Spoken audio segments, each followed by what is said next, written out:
Depuis plusieurs mois, l'insécurité paralyse la route nationale numéro 2 qui relie Port-au-Prince au Grand Sud d'Haïti. Pour les habitants, il ne reste qu'une seule alternative terrestre, le Morne des Gants. Car à défaut, il faut payer un billet d'avion ou risquer sa vie en prenant la mer. Ici, ce chemin de fortune est devenu vital, mais c'est un calvaire.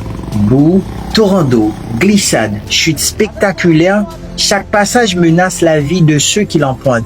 Femmes, enfants, commerçants, étudiants, chauffeurs de taxi et passagers affrontent quotidiennement ce parcours de survie, unique trait d'union entre la capitale et le sud. Chaque semaine, des milliers de voyageurs empruntent le Morne des Gants.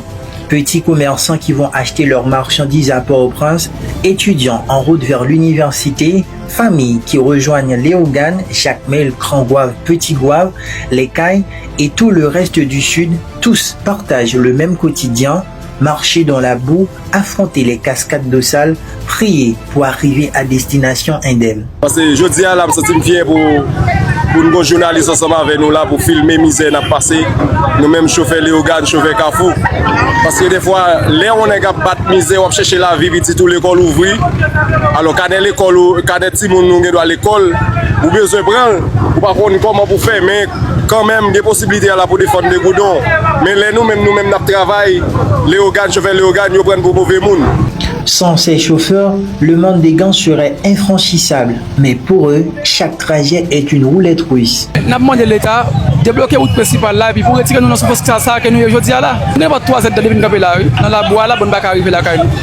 Pour les passagers, ce voyage est une angoisse, une nécessité imposée par l'absence des routes sécurisées. On a demandé à l'État pour l'État pour responsabilité.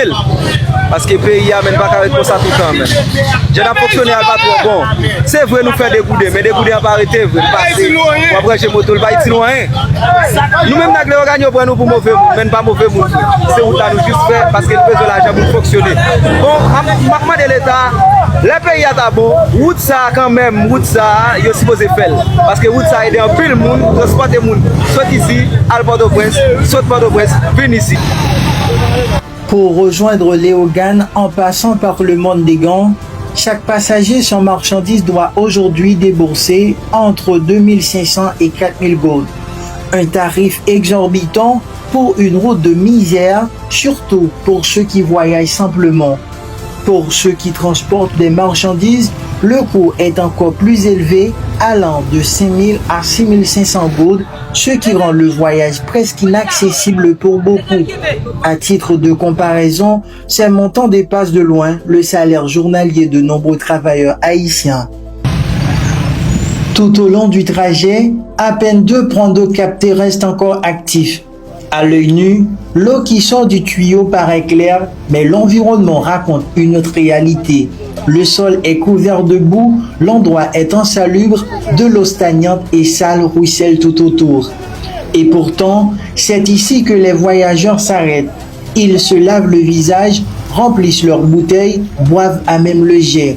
Faute d'alternative, cette eau en apparence limpide, mais exposée à toutes les souillures, devient une source vitale, bien que fragile et dangereuse pour la santé.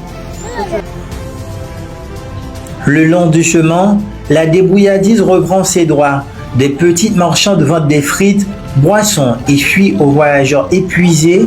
Elles survivent grâce aux chutes des motos, aux attentes interminables, aux arrêts forcés. Le Morne des Gants est devenu plus qu'une route, un marché improvisé, une économie de survie. Chaque chute rappelle la fragilité de ce passage. Des enfants glissent dans la boue, des motos basculent sous le poids des marchandises, les cascades d'eau sale rongent la piste. Ici, chaque traversée est une épreuve. Ici, le danger n'est pas une exception, mais une habitude. Même les que route nationale en bas ici à ta vie nouvelle où ça sont qui mérite fait.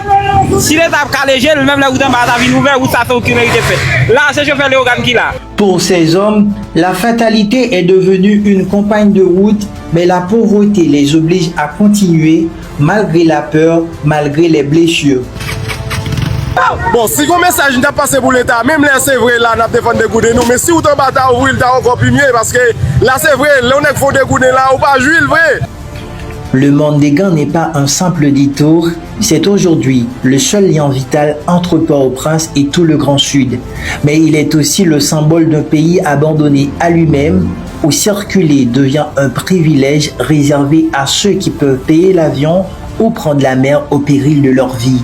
Pour les autres, il ne reste que cette route de misère, un chemin de survie transformé en supplice quotidien. Le cri des habitants du Mandinga est clair. Ils réclament une route, ils réclament de la sécurité, ils réclament tout simplement le droit de vivre et de circuler.